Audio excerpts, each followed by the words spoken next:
देखिए, राम मंदिर भावना और आस्था का विषय है। राम मंदिर से शिक्षा और रोजगार नहीं मिलने वाला, ये सब लोग जानते हैं। हम तो इस बात के लिए चिंतित हैं कि आज़ाद भारत की बुनियाद जिस संविधान के आधार पर रखी गई, उसमें मंदिर बनाना राज्य और सत्ता की जिम्मेदारी नहीं थी। उसकी जिम्मेदारी थी विश्वविद्यालय बनाना, उसकी जिम्मेदारी थी नौकरी और रोजगार के अवसर मुहैया कराना, किसान मजदूर को 2 वक्त की रोटी की बात करना। धार्मिक लोगों का काम है मंदिर बनाना, वो धर्म के ठेकेदार जो हैं उनके जिम्मे छोड़िए। आपको जनता ने चुना है तो मंदिर बनाने के लिए नहीं चुना है, आपको मस्जिद बनाने के लिए नहीं चुना है, मॉब लिंचिंग के लिए नहीं चुना है, आपको ये सारे काम करने के लिए नहीं चुना है। आप वह काम तो कर नहीं पा रहे, इसीलिए आप जनता को मूर्ख बनाए रखना चाहते हैं। और दूसरी बात, जब विश्वविद्यालय नहीं रहेंगे, शिक्षा सबको नहीं मिलेगी, तो ऐसे ही मूर्खों की जमात तो पैदा होगी जो मंदिर में जाके कीर्तन करेगी, जो उनको शिक्षा और रोजगार नहीं मिला है तो भी राम का नाम जपेगी। जो 1500 जो फैक्ट्री में मजदूरी करेगी लेकिन कहेगी कि 1500 रुपये मैंने लड्डू बांट दिए। देखिए, अगर नई पीढ़ी के जो शिक्षित लोग हैं वो इस बात को समझ रहे हैं, आम आवाम तो अभी भी सांस्कृतिक तौर पर, आर्थिक तौर पर, सामाजिक तौर पर बहुत पिछड़ी हुई है, तो वो भटकी हुई है। विश्वविद्यालयों में पढ़ने वाली पीढ़ियां इस तरह के छलावे के खिलाफ खड़ी होती, सवाल करती। अगर यह सवाल पूछा जाता तो इनका एजेंडा डाइल्यूट होता। इसीलिए तो विश्वविद्यालयों को बर्बाद किया जा रहा है। एक विश्वविद्यालय में पढ़ने वाला व्यक्ति ना, जब घर अपने बात करता है तो उसके बाप भी उससे पूछते हैं कि डिग्री पूरी हो गई तो नौकरी मिलेगी कि नहीं। क्यों नहीं उसके लोग ये कहते कि जाओ मंदिर बनाओ विश्वविद्यालयों में? क्यों? क्या इस देश की आम आवाम अपने अपने बच्चों को मंदिर बनाने के लिए, मॉब लिंचिंग के लिए भेजने को तैयार है? अगर तैयार है तो विश्वविद्यालयों को बंद करो, हर विश्वविद्यालय एक देवालय बनाओ। अगर नहीं तैयार है, शिक्षा, स्वास्थ्य, रोजगार चाहिए, तो मैं कह रहा हूं मंदिर बहुत जरूरी मुद्दा नहीं है। विश्वविद्यालय बनाओ, हर जिले में एक जेएनयू बनाओ, डीयू बनाओ, हर जिले में सरकारी स्कूल बनाओ। सरकारी स्कूलों को बर्बाद कर दिया, वहाँ पर पब्लिक स्कूल बने हुए हैं। पब्लिक स्कूलों में किनके बच्चे पढ़ते हैं?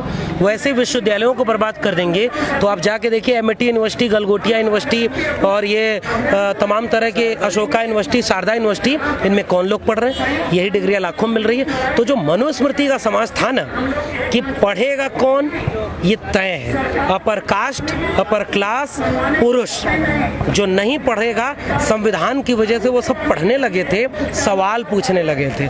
इन सवालों से डरने वाले लोग, झूठे जुमलों में फंसाए रखने वाले लोग, उनकी जिम्मेदारी यह थी कि और विश्वविद्यालय बनाते, वो विश्वविद्यालयों को बर्बाद कर रहे हैं। इसीलिए धर्म, जाति, इन सब की चीज़ों में उलझा रहे हैं। जो बाबा काला धन के नाम पर पिछली सरकार में आंदोलन कर रहा था, इस सरकार में वो करोड़ों रुपए अपना मुनाफा बढ़ा चुका है। सैकड़ों फीसदी उसका मुनाफा बढ़ गया स्वदेशी के नाम पर। जो खुद सत्ता की दलाली कर रहा है, जो सत्ता के खिलाफ एक वक्त नहीं पूछ सकता है कि काला धन तुम क्यों नहीं लाए, दोबारा तुमको मौका मिल गया है, उसकी मानसिक विक्षिप्तता ये है कि वह संविधान विरोधी बयान दे रहा है। उस टीवी चैनल पर, बाबा रामदेव पर केंद्र सरकार को बयान देना चाहिए कि क्या वह रामदेव के इस विचार से सहमत है। अगर सहमत है तो अम्बेडकर, फूले, पेरियार को घोषित तौर पर ये कहें कि वो देश विरोधी लोग हैं। अगर नहीं सहमत है तो तुरंत FIR करिए रामदेव पर, उस टीवी चैनल पर, क्योंकि आपका संविधान ही जिसने बनाया वो बाबा साहब अम्बेडकर, उनके नेतृत्व में बना। फूले, पेरियार जिन्होंने ब्राह्मणवादी, मनुवादी सत्ता के चुनौती को ललकार करके ध्वस्त किया और समतावादी समाज बनाया। ज्योतिबा फूले, सावित्रीबाई फूले, फातिमा शेख को, और बामसेप में कहाँ लिखा है कि जो अपर कास्ट है जिन्होंने हमारा शोषण किया उनको देश से निकालो? चाहे बामसेप हो, पेरियार हो, फूले हो, अम्बेडकर हो, मंडल हो, कांशीराम हो, इन्होंने क्या सवाल किया? जिसकी जितनी संख्या भारी, उसकी उतनी हिस्सेदारी। इस देश के संसाधनों पर, इस देश में शिक्षा में, रोजगार में, स्वास्थ्य में दलित, पिछड़े, आदिवासी, अल्पसंख्यक और महिलाओं की हिस्सेदारी है कि नहीं है? क्या यह भारत विरोधी बयान है? क्या यह आतंकवाद है? अगर यह आतंकवाद है तो हमें मंजूर है आतंकवादी होना।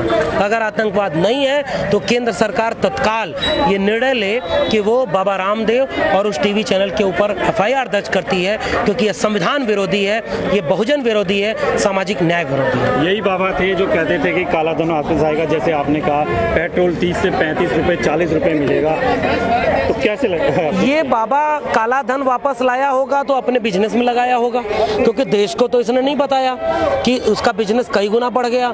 ये बाबा अगर पेट्रोल सस्ता पा रहा होगा तो सकता है खुद की गाड़ियों के लिए पा रहा होगा।